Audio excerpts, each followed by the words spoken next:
Hello and welcome to all our viewers in Nigeria and around the world to News Express on Global Television, coming to you live from the nation's capital, Abuja. I am Queen Agaba. A quick reminder that Global Television is on DSTV channel 365 and free to air on Night Kimsat. The Ooni of Ife, Oba Adeyeye Ogunwusi, has urged youth in Nigeria to always believe in the nation and support Nigerian-made products and services. The first-class Yoruba monarch stated this when former military head of state, General Abdul Salami Abubakar, and the Catholic Bishop of Sokoto Diocese, Matthew Kuke, visited the newly completed Ojaja Park in Akure, the Ondo state capital. He expressed that everyone should have a strong passion for Nigeria and locally made products. Some states' government, amidst the incessant national grid collapse, has intensified push for independent power plants for a stable and affordable power supply. According to reports, no fewer than 12 states have shown commitment to generating their power, while some states have initiated the power generation processes. Others have reached advanced stages. Recall that the grid had collapsed 10 times between January and November, and just recently the grid collapsed on Tuesday and suffered another disturbance on Thursday.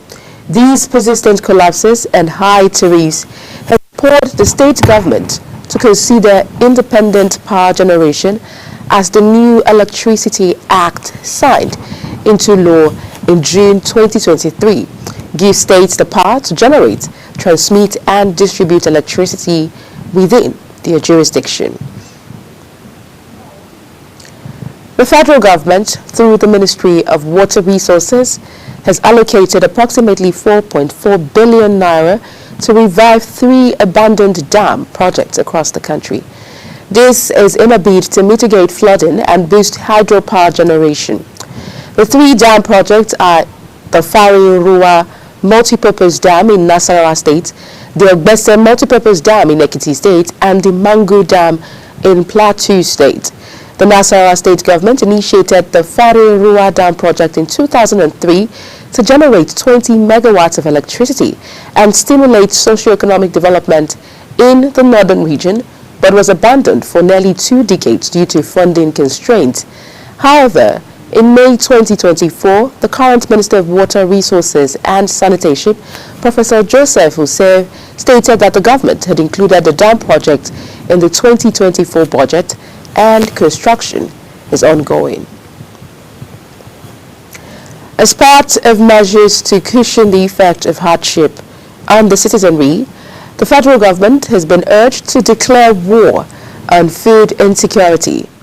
National President of the Pentecostal Fellowship of Nigeria, PFN, Bishop Francis Wole Oke, made the call at the end of the executive meeting of the fellowship in Abuja, while expressing faith that God will lead Nigeria out of its current challenges into prosperity. He says the PFN has declared 40 days of prayer and fasting to address the hardship facing the country. Edo State Governor Godwin Obaseki dissolved the State Executive Council ahead of the inauguration of the new governor. Governor Obaseki, who dissolved the cabinet shortly after a valedictory session at the Government House in Benin, the Edo State capital, commended members of the council for helping him in driving the government's vision of making Edo great again. He also commended the people of Edo State for supporting, praying, and collaborating with his administration throughout his tenure.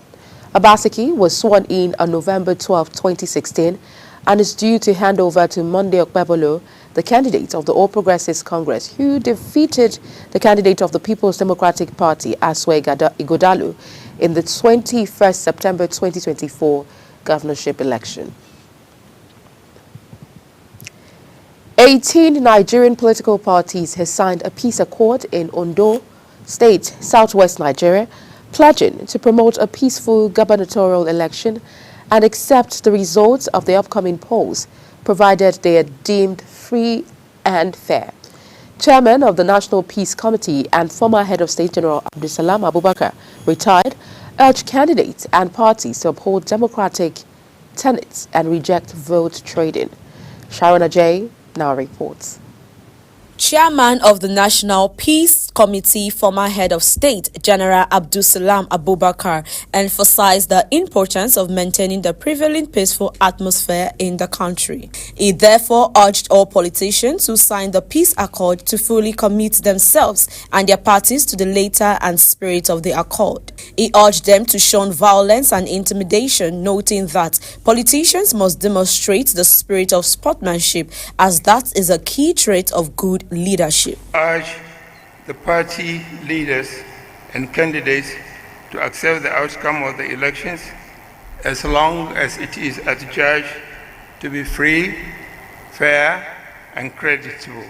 The chairman of the Independent National Electoral Commission, INEC, Professor Mahmood Yakubu, says the signing of the peace accord is a proactive measure taken by the security agencies, traditional rulers, the community, and religious leaders to ensure peaceful election. He assures that the commission has taken measures to address election day challenges, especially the perennial challenge of logistics. Finally, I will not be tired of appealing to political parties and candidates to note that your signatures on the peace accord document alone will not guarantee peaceful elections. The peace accord is not an automated, self-actualizing document. Your commitment to its implementation is crucial.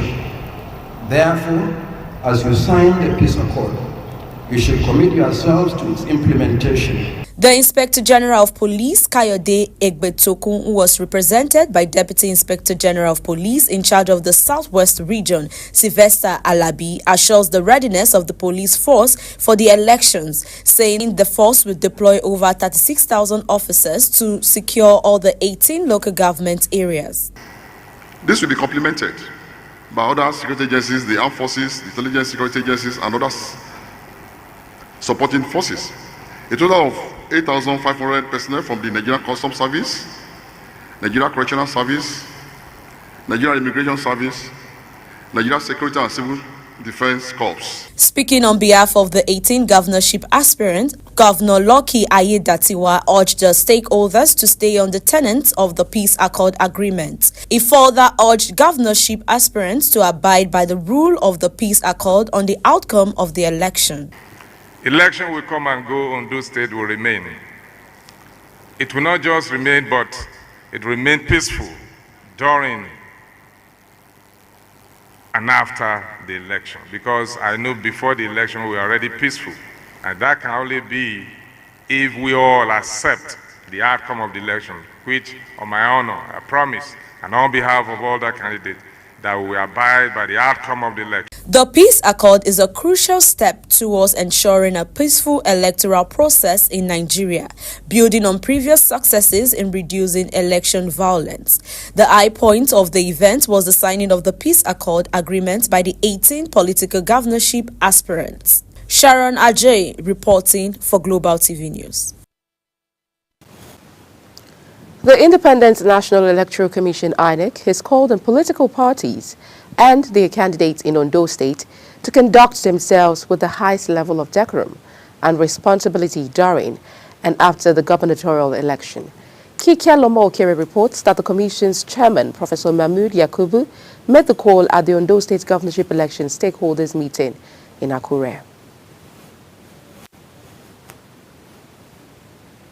Chairman of the National Peace Committee, former head of state, General Abdulsalam Abubakar, emphasized the importance of maintaining the prevailing peaceful atmosphere in the country. He therefore urged all politicians who signed the peace accord to fully commit themselves and their parties to the letter and spirit of the accord. He urged them to shun violence and intimidation, noting that politicians must demonstrate the spirit of sportsmanship, as that is a key trait of good leadership. Urge the party leaders and candidates to accept the outcome of the elections as long as it is adjudged to be free, fair, and creditable. The chairman of the Independent National Electoral Commission, INEC, Professor Mahmood Yakubu, says the signing of the peace accord is a proactive measure taken by the security agencies, traditional rulers, the community, and religious leaders to ensure peaceful election. He assures that the commission has taken measures to address election day challenges, especially the perennial challenge of logistics. Finally, I will not be tired of appealing to political parties and candidates to note that your signatures on the peace accord document alone will not guarantee peaceful elections. The peace accord is not an automated, self-actualizing document. Your commitment... Governor of Ondo State, Lucky Aiyedatiwa, has continued his statewide governorship campaign tour, taking a message of comprehensive development to the people of Okitikpupa local government area. Received by jubilant supporters who trooped out in their thousands, Governor Aiyedatiwa promised to build on the legacies of the former governor from the Southern Senatorial District, late Olusegun Agagu, who hailed from the local government. Again, here's Kike Lomo Okeri's report.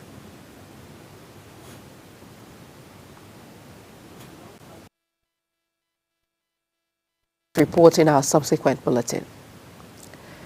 Participants of course 33 of the National Defense College are in Imo State on a national study tour in line with the college's efforts to make strategic policies aimed at strengthening institutions for national security and development in Nigeria.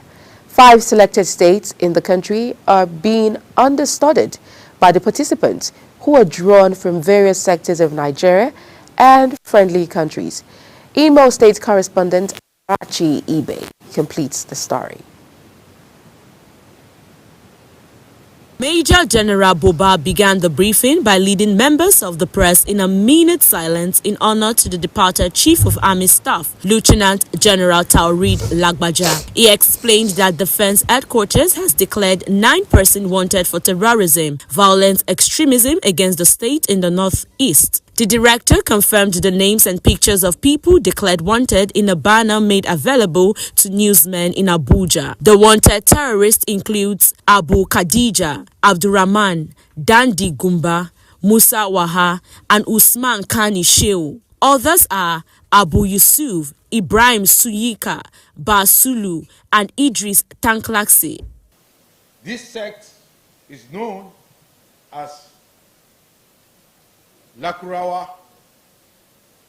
The Lakurawas are affiliated to terrorists from the Sahel, particularly from Mali and Niger republics. They began incursion into northwestern part of Nigeria, namely Sokoto and Kebbi states.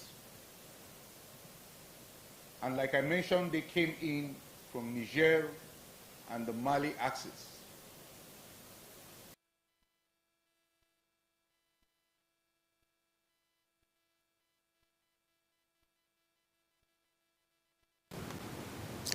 The Inspector General of Police, Kayode Egbetokun, has called for urgent and comprehensive action to addressing the rising tide of crimes involving juveniles in the country.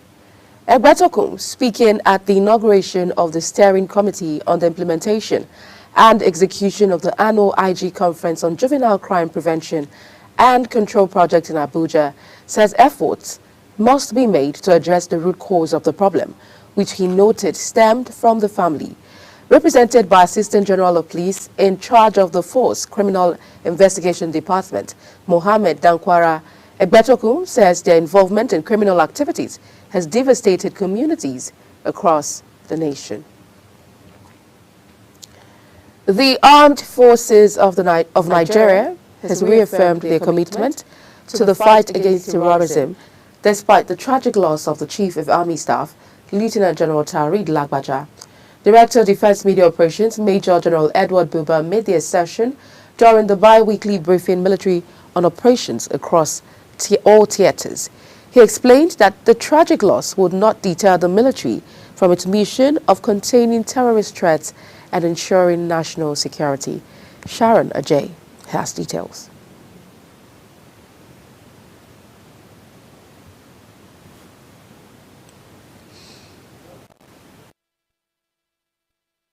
This report subsequently. The new armed group known as Lukarawa has reportedly killed 15 people and rustled over 100 cows in Mera town of Ogier local government area of Kebbi State. According to a prominent personality in the town, Alhaji Bashir Isa Mera, who confirmed the attack, the group invaded the town as people were getting set for Friday prayer and made away with over 100 cattle. The people of the town, on hearing this, mobilized in their hundreds and pursued them to the bush in a bid to recover the cows. This led to an exchange of gunfire between locals and the group, resulting in the deaths of 15 townspeople and 2 members of the Lukarawa group.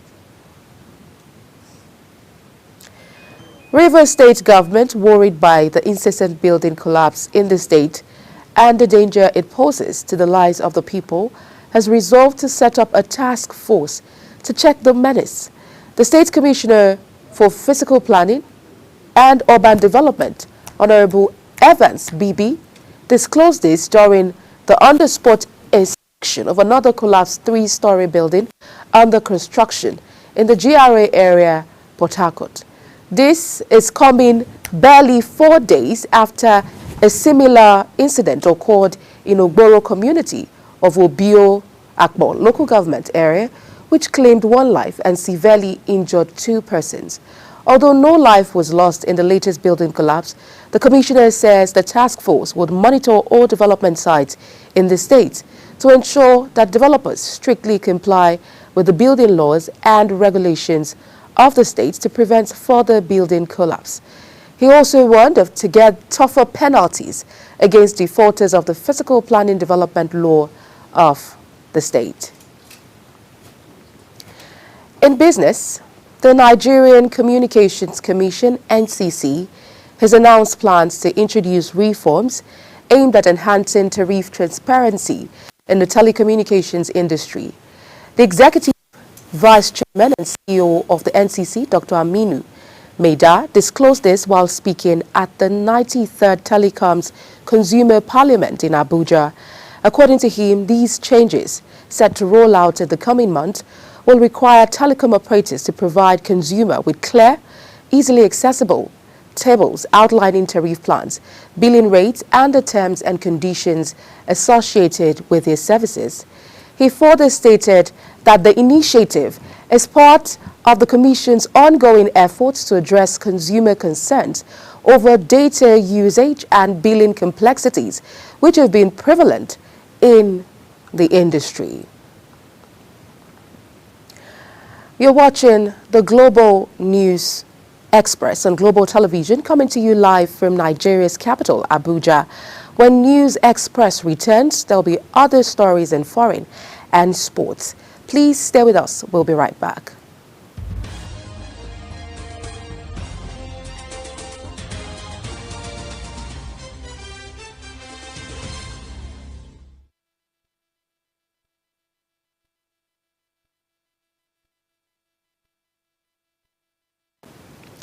Many thanks for staying with us. If you've just joined us, this is Global Television bringing you live broadcast of the News Express. In a move to strengthen the industrial sector, the Minister of State for Industry, John Owa Eno, has initiated a series of strategic briefings with key departments within the ministry. The first round of briefings involved the Industrial Development Department, the Industrial Inspectorate Department, and the Chemical and Non-Pharmaceutical Department, where the directors presented ongoing initiatives and outlined areas for improvement. These sessions aimed to align departmental efforts with the ministry's mission to foster economic growth through industrial advancement and diversification. Eno emphasized the ministry's commitment to creating a supportive environment for industrial development, innovation, and regulatory efficiency. On the foreign scene, U.S. prosecutors have announced charges in an alleged Iranian plot to assassinate President-elect Donald Trump and a prominent dissident Iranian-American journalist.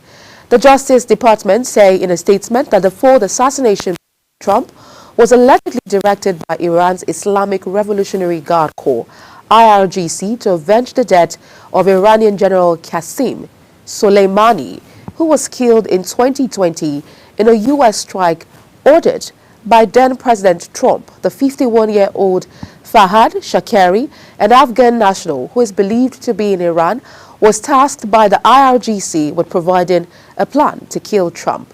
Recall that Shakeri and the other men, 49-year-old Kalisli Rivera and 36-year-old Jonathan Lodholt, both of New York, were charged separately with plotting to kill an Iranian-American dissident in New York.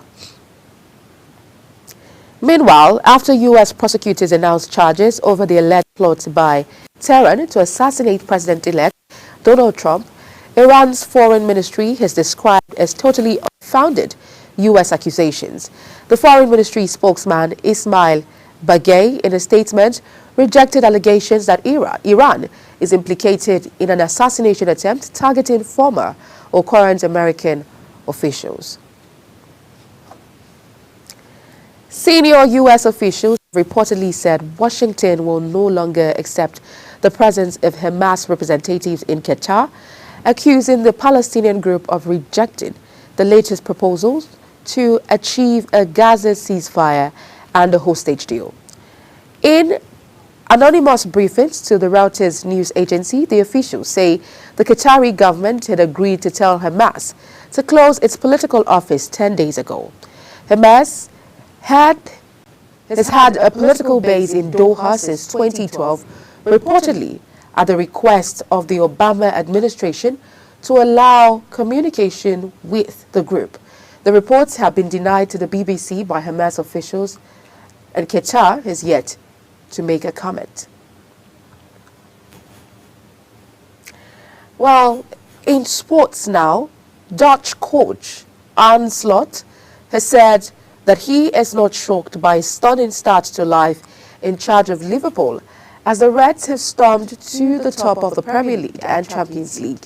Slot has won 14 and drawn one of his 16 matches in charge in all competitions, as the holders have also progressed to the League Cup quarter-finals. Slot appeared to have a tough ask to follow Jurgen Klopp, but he has built on the solid foundations left by the German after Liverpool finished third in the Premier League behind Manchester City and Arsenal last season. Pep Guardiola is confident he can remedy Manchester City's issues after losing 3 consecutive games for the first time since 2018. A defeat at Brighton would see the City boss lose 4 straight matches for the first time in his trophy-laden managerial career. The Premier League champions have been beset by injury problems, most notably the loss of Ballon d'Or winner Rodri for the rest of the season. Guardiola will not be able to welcome back any of his injured stars this weekend, but the Spain urged hopes for a clearer bill of health after the imminent international break. As we end the News Express on Global Television, here is a quick look at some of our top stories. New terror group kills 15 Russo's cattle in Kebbi State. Nigerian Communications Commission plans consumer-focused tariff reforms for telecom sector.